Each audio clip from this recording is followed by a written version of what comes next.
Cordial saludo, mi nombre es Nelson David Parada Garzón, soy estudiante de Ingeniería Electrónica de la Universidad Nacional Abierta y a Distancia y en esta ocasión voy a realizar la sustentación de la fase 2 del curso de Electrónica de Potencia.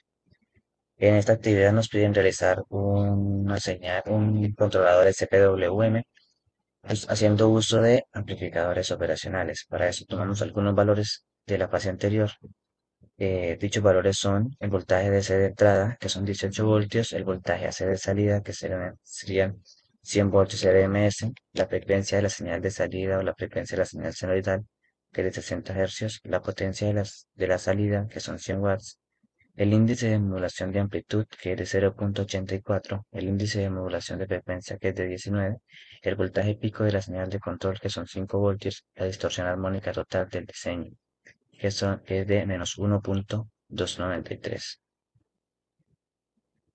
A continuación vamos a realizar los cálculos matemáticos del voltaje en la señal triangular y el voltaje y la frecuencia en la señal triangular. Para esto vamos a usar la fórmula de la modulación de amplitud que divide el voltaje de la señal de control de la señal senoidal entre el voltaje de la señal triangular y vamos a despejar el voltaje en la señal triangular.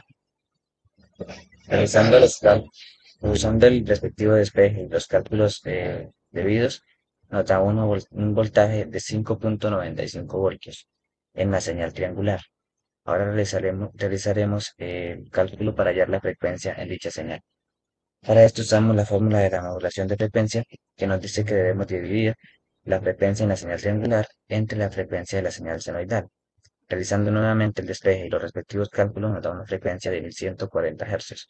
Los datos adquiridos los ponemos en esta tabla, los cuales nos da como una modulación de amplitud de 0,84, una modulación de frecuencia de 19, un voltaje pico en la señal senoidal de 5 voltios, que eso lo traíamos de la fase anterior, un voltaje pico en la señal triangular de 5,95 voltios hallado hace un momento, una frecuencia en la señal senoidal de 60 Hz que nos dieron desde la fase anterior, una frecuencia en la señal triangular de 1140 Hz hallados hace un momento. Luego procedemos a realizar el diseño y la simulación en el software Proteus. Aquí se encuentran unas imágenes de evidencia del diseño y simulación de dicho circuito en Proteus.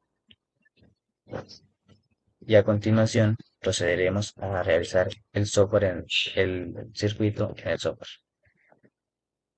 Tenemos nuestra señal senoidal configurada con los 5 voltios y los 60 Hz que nos dan desde la fase anterior y tenemos nuestra señal triangular. Tenemos un amplificador operacional LM324 configurado como inversor que nos genera la misma señal senoidal invertida en este punto. Tenemos un primer comparador que es un amplificador operacional LM741 configurado como comparador que nos va a comparar la señal senoidal original con nuestra señal triangular. Tenemos un segundo comparador, un segundo amplificador operacional LM741 también configurado como comparador, que nos va a comparar la señal senoidal invertida, que sería nuestra segunda señal senoidal, con nuestra señal triangular. Y por último tenemos un amplificador operacional LM741 configurado como diferenciador, que nos va a arrojar la diferencia entre la señal que nos dio el comparador 1 y la señal que nos dio el comparador 2. Tenemos también un osciloscopio que nos va a dar la gráfica de nuestra señal senoidal original, de nuestra señal senoidal invertida, de nuestra señal, eh, la señal que salió al final de nuestro diferenciador y nuestra señal triangular. Tenemos también estos dos tableros digitales para medir la frecuencia de nuestra señal senoidal y la señal triangular. Si ejecutamos o simulamos el circuito, vamos a tener aquí la gráfica de todas las señales. Aquí tenemos la señal senoidal original, aquí tenemos la misma señal invertida que fue la que nos dio el inversor, el amplificador operacional configurado como inversor. Tenemos nuestra señal triangular y tenemos por último nuestra señal, la señal que nos arroja el diferenciador, que es la diferencia entre la señal entre las dos comparaciones. Tenemos también nuestros dos tableros que nos botan los 60 hercios de nuestra señal senoidal y los 1140 Hz de nuestra señal triangular. Luego pasamos a realizar las comparaciones entre los valores matemáticos y los valores simulados obtenidos. El valor pico de la señal senoidal matemático fue de 5 voltios obtenido en la fase anterior y el valor simulado también fue de 5 voltios. Estos 5 voltios se obtienen midiendo acá en el osciloscopio. Cada cuadrito de la señal del canal A está configurado como 5 voltios, como lo vemos en este lugar, como lo vemos aquí en este cuadrito. Cada cuadro vale 5 voltios, por lo tanto nuestra señal pico a pico de la señal senoidal original es de 10 voltios y la señal pico es de 5 voltios. Al igual está configurada nuestra señal invertida en el canal B. También vale 5 voltios cada cuadrito y también nuestra señal pico a pico es de 10 voltios y nuestra señal pico es de 5 voltios.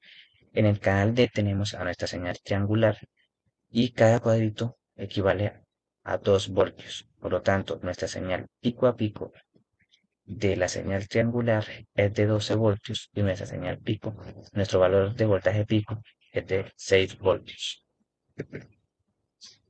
Con estos valores realizamos las comparaciones acá en esta tablita. Tenemos que el voltaje pico de la señal senoidal es de 5 voltios, tanto en el valor matemático como en el valor simulado. La frecuencia de la señal senoidal es de 60 Hz en el valor matemático y en el valor simulado. El voltaje pico de la señal triangular matemáticamente fue el que hallamos hace rato en la primera parte de esta actividad y nos dio 5.95 voltios. El valor simulado fue de 6 voltios. La frecuencia en la señal triangular fue de 1140 Hz, tanto en el valor matemático hallado como en el valor simulado.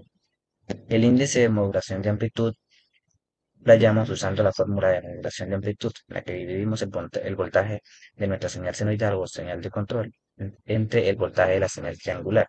El voltaje de nuestra señal de control es de 5 voltios y el voltaje de la señal triangular es de 6 voltios. Esto nos da un índice de modulación de amplitud de 0.83.